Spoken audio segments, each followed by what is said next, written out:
So, hello friends. So, today we will do chapter 13 Changes Physical and Chemical. Okay, so just take a rough look at the pictures you see. So, now as you say, I'm reading this. Which points will you consider while classifying the following changes into two groups? A fruit falling from a tree, rusting of iron, raining, lightning an electric bulb, cutting vegetables. Okay, basically, how to classify them? This is what we will learn.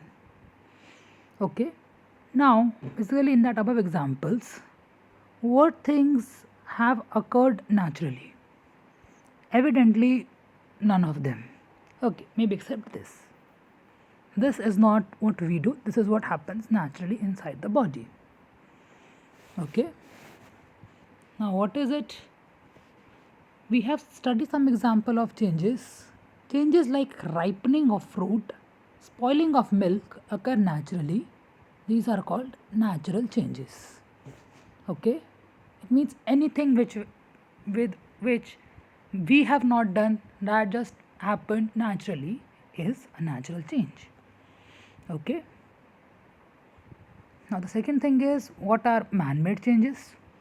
Now everything you do, be it putting a bed sheet, putting pillow covers, cooking or boiling water, making tea, anything of that is a man-made purpose. It won't happen. Anything that won't happen naturally is a man-made change. Okay, for example, as they say, I'm reading this. Many changes such as sharpening of pencil, baking bread, cooking food are useful to us and therefore are called useful changes. Anything or any process which produces a change that we can use is a useful change, and which are not useful and can do us harm are called harmful changes. Okay, for example, what kind of changes? Falling of a tree in a storm. As you can see, it's natural. I have no control over the storm, neither do I have any control over the tree. When storm will happen, tree will fall. Second is the conversion of milk to yogurt. Now that actually depends. The first thing is, it's actually, if we want to place it in both the categories, that may depend on the person. So the conversion happens naturally, but for that conversion to happen, we traditionally do is pour that a bit of yogurt in the milk. Okay, so ideally it should be natural change because it happens naturally. We don't make efforts to convert milk to yogurt. So now let's take a thing. So one thing is that just classify above as useful and harmful. Now one thing is that changes, what is the duration? That is, the two examples given here are bursting of a balloon and ripening of fruit. So how much time would it take to happen? Now naturally, if you try to burst a balloon, that happens in a fraction of a second, whereas ripening of a fruit take months to happen. Okay, so the duration of bursting of balloon is far shorter than ripening of a fruit naturally. Now here's a definition. Changes that take place in a short time are called fast or quick changes. Makes sense? Anything that happens quickly is a quick change, while changes that take place over a long period of time are called slow changes. Okay, that makes sense, right? That anything that happens quickly is a quick change, anything that takes a long time means it's slow is a slow change. So, okay, the second classification what we'll deal with is reversible and irreversible change. Basically, you make a change, okay, and then you can reverse it. For example, you have put a bed sheet over your bed, you can also remove the bed sheet. It is reversible. But once you have cooked the dal, for example, You cannot uncook it. It's an irreversible change. So, what the definition is, the changes that can occur in a forward and in reverse direction again and again are called reversible changes. Okay, the example which given here is obtaining the original solid wax after it is melted. You can do that infinite number of times. Okay, but as a second example of irreversible changes, a ripe mango cannot be transformed into a raw mango. Okay, or as you say, if you sharpen a pencil once, you cannot unsharpen it. It's irreversible change. Okay, I hope it is clear what is reversible and irreversible change.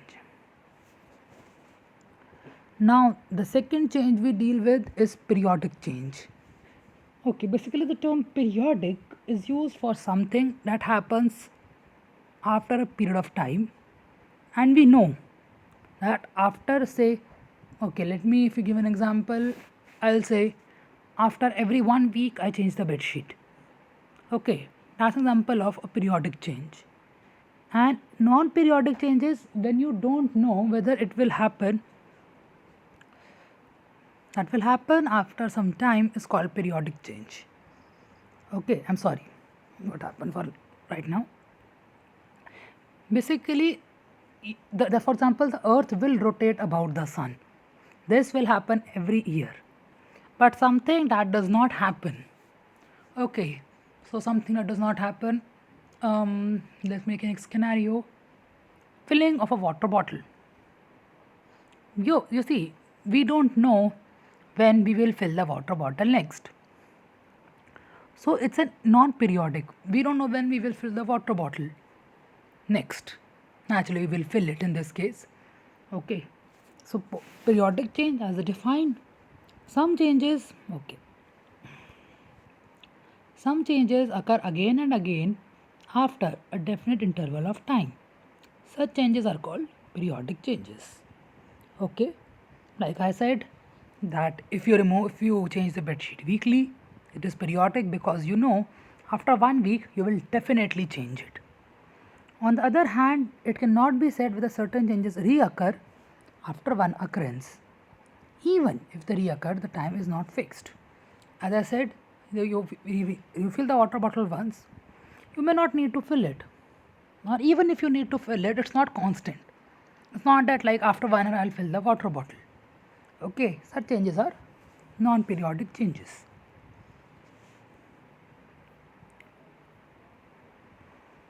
Okay, so now what type of change? Okay, what type of change is the change of seasons from summer to rains to winter? If you want to know the answer, continue or else pause for a moment to know the answer. Now, this phenomenon will happen almost every year. We know that it will happen. Summer will give way to rains and rains will give way to winter. This will happen every year. Hence, it's a periodic change. Second, which hand of clock show periodic changes from 6 am to 6 pm? How many times? The minute hand, if you see, it completes one rotation after every 1 hour.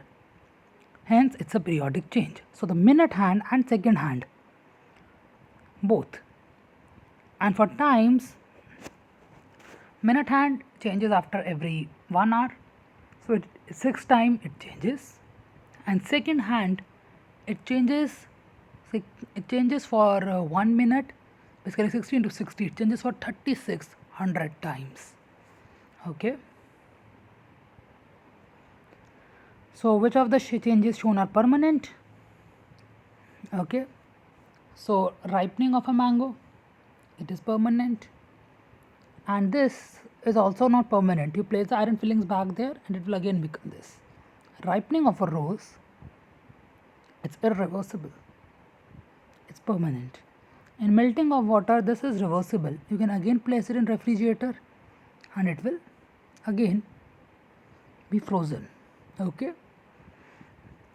So as some questions asked, in which cases did the material undergo a change? Here, here, here. In the last case, the water stayed water. Okay, in which state does the original matter remain unchanged? Actually, the original matter underwent a change, I'm sorry, only in here and here. Okay, in this case and the last case, the original matter remain unchanged. Okay, so in some of the above examples, the properties of the original substances remain the same. Okay, that is, their composition remain unchanged. No new substance is formed. Example, this is a physical change. Now, as they say, the change due to which one substance is transformed into another substance having new and different properties is called a chemical change. Okay. Now, what an example I'll give is burning half of the time is a chemical change. You burn a particular thing and it gives a new product. Okay, you burn wood, that gives ash. The property of wood has changed. It's a chemical change. But for example, you carve something on a wood, the physical property of wood is not changed. That's in a case of a physical change. Okay. So now, as they say, the process of formation of vapor from a liquid is called evaporation. Okay. Everything that we see is due to evaporation, drying of clothes, formation of salt. Now, what are these processes? Does the water or properties of water change? No, of course not. The properties of water do not change. Okay, so hence it's a physical change. Now, if you take another case, for example, the burning, as I said, anything you burn is a case of a chemical change. Okay, so the last thing we deal with is corrosion. So basically, how do you define corrosion? Now, example here given are iron. When an iron article rusts, a reddish brown layer forms on it. It is fairly common if you see the old iron pieces, if any, in your house. A greenish layer is seen to have formed over a copper article. So much so that a few people think copper is green in color. Okay, that's not copper though, it has been corroded. This process is called, as it is defined, corrosion of metals. Okay, now things become weak due to corrosion because typically the oxides, generally corrosion is due to oxygen, so that the oxides are generally weaker than their main compound. Okay, so corrosion is caused by oxygen, moisture, vapor of chemicals in the air. Okay, so now how to prevent? One of the technique used in iron is to coat it with a thin layer of zinc. Okay, this is called galvanization. And for copper and brass, we coat it with tin. This is called tinning. Coated with tin, hence tinning. Okay. Now, as they say, in this age of technology, a new process called powder coating has been developed. Okay, basically you paint on the above it. The oxygen and water and metals are separate from each other, and hence corrosion does not happen. So one thing, as always, remember that if we have to classify changes, we take only one criteria at a time. For example, whether the changes are permanent or non-permanent, periodic or aperiodic, we take only one property into account. We do not take multiple properties into account. However, a number of different criteria can be applied to the same change. Okay, so you can define physical and chemical change through various other ways as well. I hope this chapter was clear. Thank you.